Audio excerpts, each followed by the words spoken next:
Good afternoon. Today is March 19th. It's Thursday. It's hard to keep track of time in self-quarantine. But today, if you are one of the students of my AP US History classes, you are looking at the Cold War file. Go to the folder in Edmodo that's labeled Cold War, and you're looking for one labeled Chapter 26I. Chapter 25, Section 1.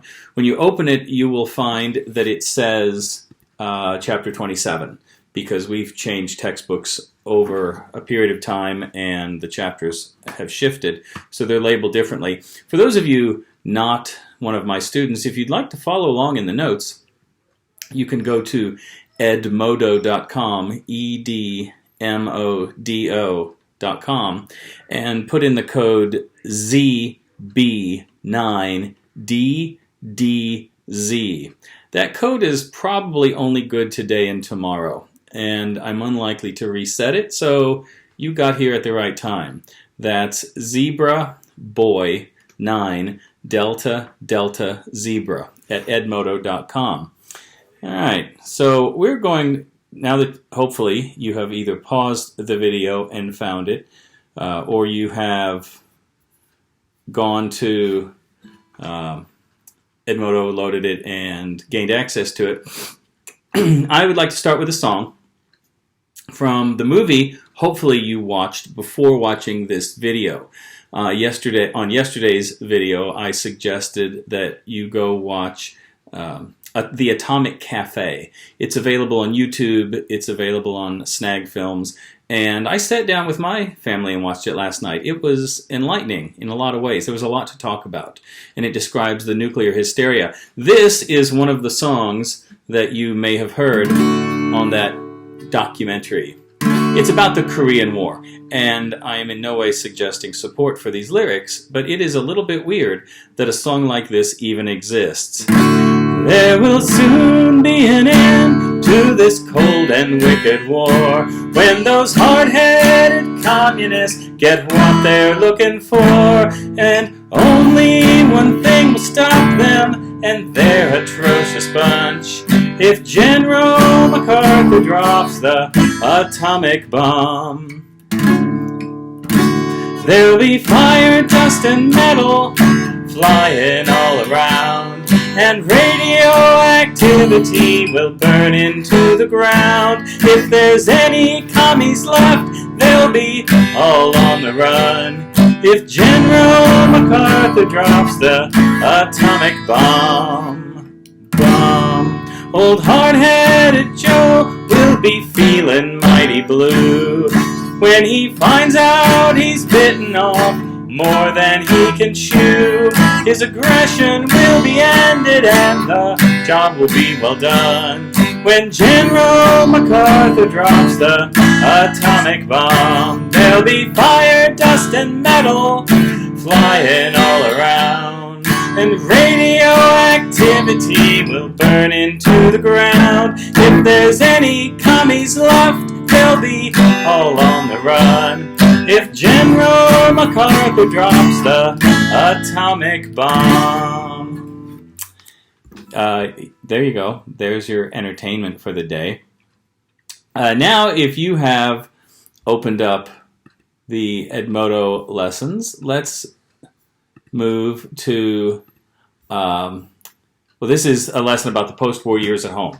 And when discussing those post-war years at home, we often have to consider not only the ramifications of political events, but social and economic as well. Today is largely the social and economic information of the 1950s. And yes, I have a variety of hats I'm going to try to put to use. I very rarely get to wear these hats, and they will not correlate with the lesson in any way, just so you know.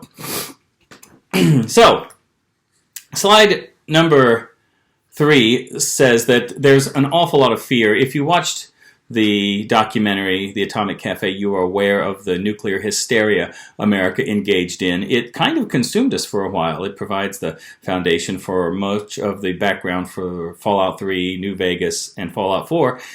And of course, the United States and the Soviet Union were engaged in an arms race. While we are considering that Cold War, nuclear proliferation, and that arms race, let me remind you again of the context. Winston Churchill said that an Iron Curtain had descended over Eastern Europe. He said this at Westminster College, and he was talking about the ideological and geographic separation between East and West. Dean Acheson said there are only two superpowers remaining, meaning the Soviet Union, Russia, and us. He suggested that you're either with us or you're with them, and it's a divided world. George Kennan was a diplomat to Moscow who advocated in his long telegram a long-term patient policy of containment. Harry S. Truman, President of the United States, created the Truman Doctrine, which said that America will help all nations who wanted to resist communism. And lastly, in our list of 5 is the idea of the Marshall Plan, which was George Marshall's idea of rebuilding Europe economically after the war to create markets into which we can sell goods, which is very mercantilist. Number 6 on our list of 5, which was not supposed to be on the quiz of 5 that we did not take. Number 6 is the domino theory. The idea that in Southeast Asia specifically, if one nation falls to communism, others will fall in succession. And that's one of the reasons we fought the Korean War. One of the reasons we fought the Vietnam War was because of our belief in the domino theory. On slide number 4, you'll find a political cartoon, which is the kind of cartoon that would appear on an AP US history test or a DBQ. The suggestion, of course, is that the world is caught between Russia's bombs and our bombs, as with all political cartoons, begin by stating the obvious, that the world is concerned. In fact, most nation states, all but 2 nation states in the world during the Cold War, had no say in its outcome. They could ally with either the United States or Russia, but ultimately they were victims of the choices made by Russia and the United States. And the consequences of those choices could be potentially life-ending for everybody on Earth. So moving on to slide number 5, both sides, Russia and the United States, had intercontinental ballistic missiles that were developed with the rocket technology that we got from World War II science. These intercontinental ballistic missiles eventually led to, in the 1950s, the proliferation of nuclear weapons delivery systems as well, so that only minutes were possible between any launch of ICBMs and the strike on their targets. So even today, we only have 13 to 17 minutes if a launch were to occur. Not to worry you, but that's the context that I grew up in. In fact, your parents probably grew up knowing that they may at any minute only have 13 to 17 minutes left to live during a nuclear exchange. The Soviet Union used this rocket technology.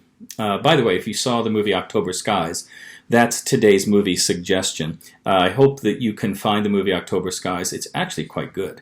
It's well made. It tells the story of the fear that accompanied rocket technology and Sputnik, the first low Earth orbit vehicle ever put into space.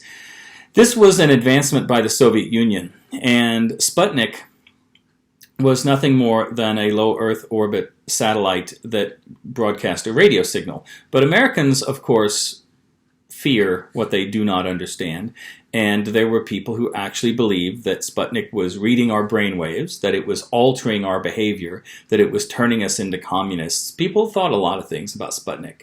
And the Russians were fine with simply having the United States know that they were ahead of us, that Russia was ahead of the United States in some forms of technology. And so that concern was very real.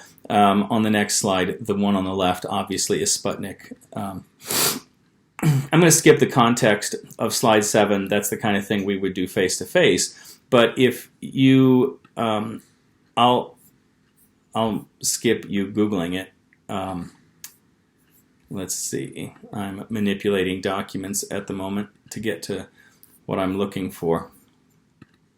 The Soviet Union had a variety of firsts technologically. In fact, the Soviet Union had the first intercontinental ballistic missile launch, the first orbital vehicle launch, the first satellite in space in Sputnik 1. They put the first animal in space in Sputnik 2, which was Laika, the dog. I'm sorry that Laika didn't make it back, but we're going to chalk that up to the insensitivity of communism. The Soviet Union had the first rocket ignition in Earth orbit, which led to the first man-made object to escape Earth's gravity. The Soviet Union had the first data communications or telemetry from and to outer space. They put the first man-made object in space that passed the moon. They had the first man-made object in heliocentric orbit, the first probe to impact the moon, the first images of the moon's far side when they launched Luna 3. The first animals safely to return from Earth orbit were the dogs Belka and Strelka on Sputnik 5. They launched the first probe to Venus. They put the first person in space in Yuri Gagarin. Now, Yuri Gagarin is not part of this curriculum, but if you really want to find a super monkey king ninja robot stud from Samurai Island, you will look up Yuri Gagarin. That man took a lot of risks, and it paid off. The first person to spend over 24 hours in space, the first dual-crewed spaceflight, first probe launched to Mars, first woman in space, first multi-crewed vehicle. The list goes on and on. My point is that while we think that America was the first to the moon with humans, then we have this idea that that America was dominant historically in the Cold War. That is not really true. In fact, the Soviet Union had way more firsts than we did. And that's why we were realistically and understandably concerned that we were falling behind. And so on slide 8, we have this idea that at least our military is more dominant. That was not the case in every facet.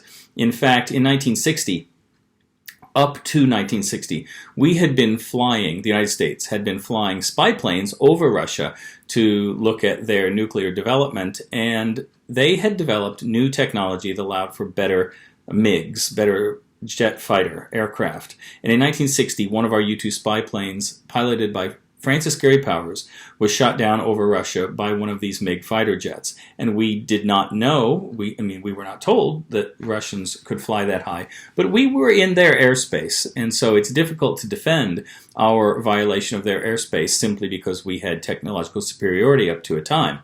So if you see the movie Bridge of Spies with Tom Hanks, it details the trade when we get Francis Gary Powers back. I have great respect for him. If you ever get to Arlington Cemetery, visit section 11 and you can find the grave of Francis Gary Powers.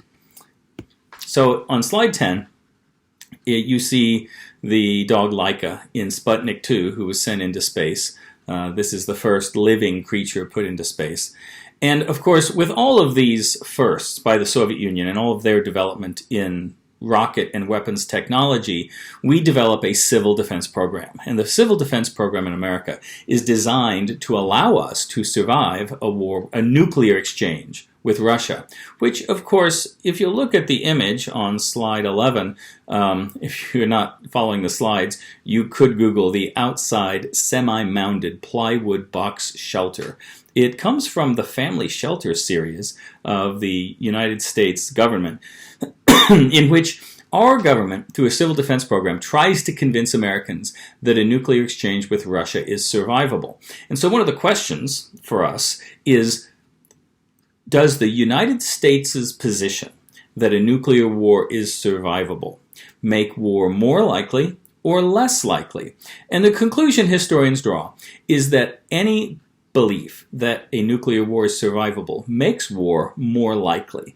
And so while it is rational to prepare for every eventuality, to suggest, for the U.S. government to suggest that a nuclear exchange is in some way survivable by the United States people is simply a fantasy because, of course, hydrogen bombs are incredibly powerful, and if any exchange were to happen, we're probably going to kill the planet. I mean, a nuclear winter would ensue, but we didn't quite understand that. If you watched The Atomic Cafe, it's clear that the United States government did not understand the long-term effects of radiation. We saw those soldiers walking into the nuclear explosion in the Las Vegas scenario, where they're trying to exploit a breach tactically. That didn't turn out so well. We know that the U.S. government put sailors near the Bikini Atolls and then did some nuclear testing to see what happened. And none of that is quite rational with our understanding today of nuclear energy. So on slide 12, of course, the U.S. government put out such bulletins as this that give Americans survival secrets for atomic attacks. I don't think they're secrets, and they're certainly not valid. I mean, yes, you want to get shielded. Time, distance, and shielding are your friends against radiation exposure. And dropping flat on the ground or floor will minimize blast effects. But if you're close enough for any of this to work, it's probably not going to work.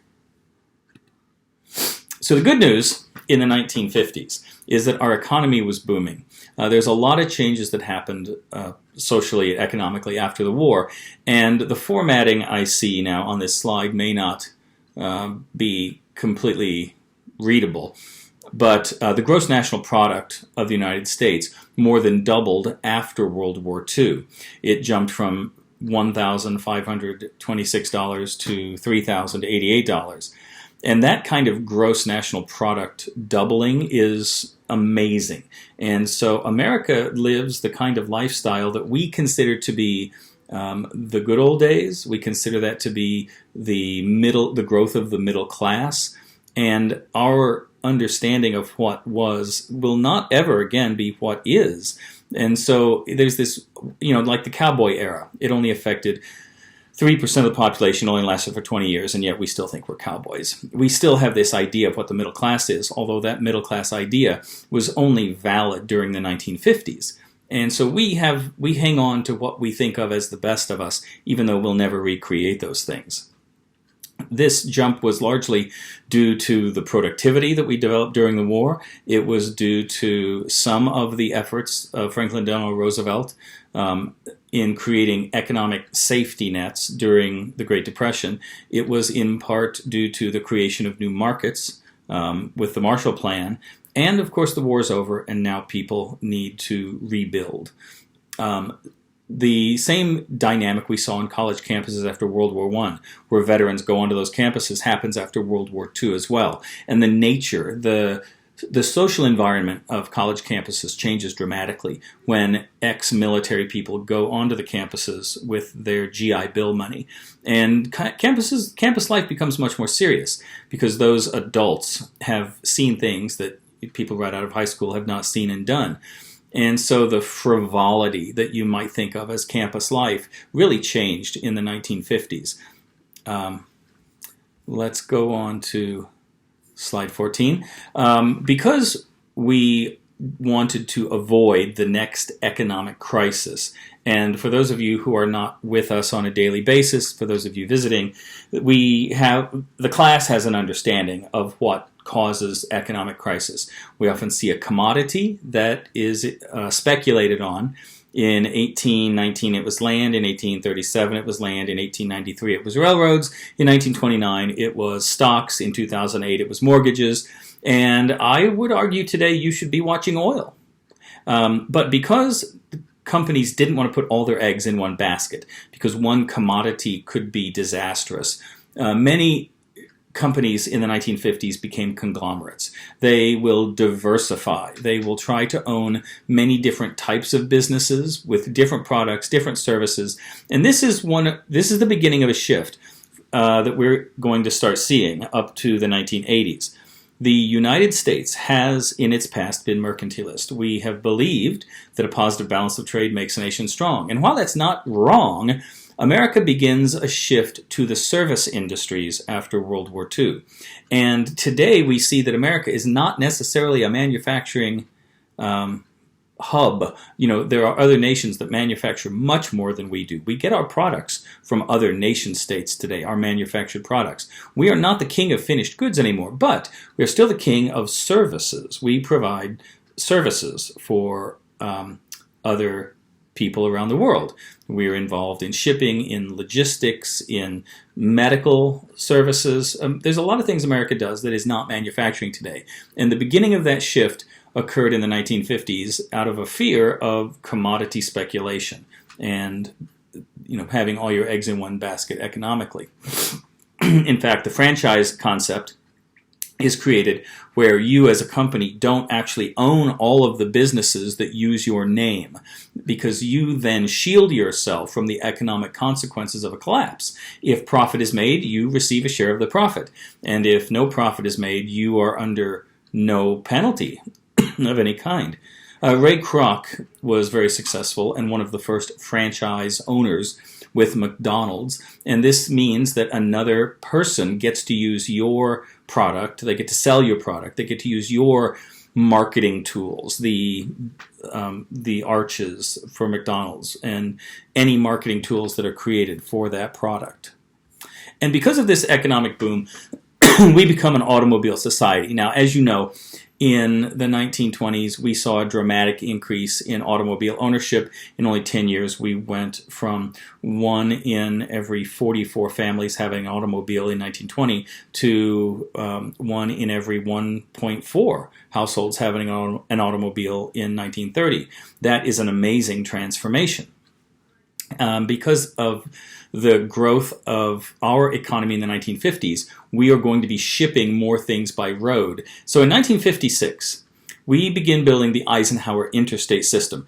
If you drive over to St. Charles, Missouri, you will see a roadside plaque, a sign that says, near First Capitol Drive, there's a sign that says that this is where the Eisenhower interstate system started. It was first built starting in St. Louis, Missouri in 1956. And yes, it was a way to move troops during the next potential war. Yes, it was a way to move goods and services. And yes, it satisfied America's desire for products and services that were being shipped over those roads. It served a lot of needs. One of the weird things about our new car culture that develops in the 1950s is the growth of interstate churches by the 1980s. We start to see the mega church movement begin, and many of those mega churches exist near an interstate, because if people can get to it, well, then they'll go to it. We find that many businesses move where there's an interstate. You remember what happened with the railroads. If the railroad did come to your town, you can still be a cattle rancher. You can get your cattle to the railroad and then shipped to the market.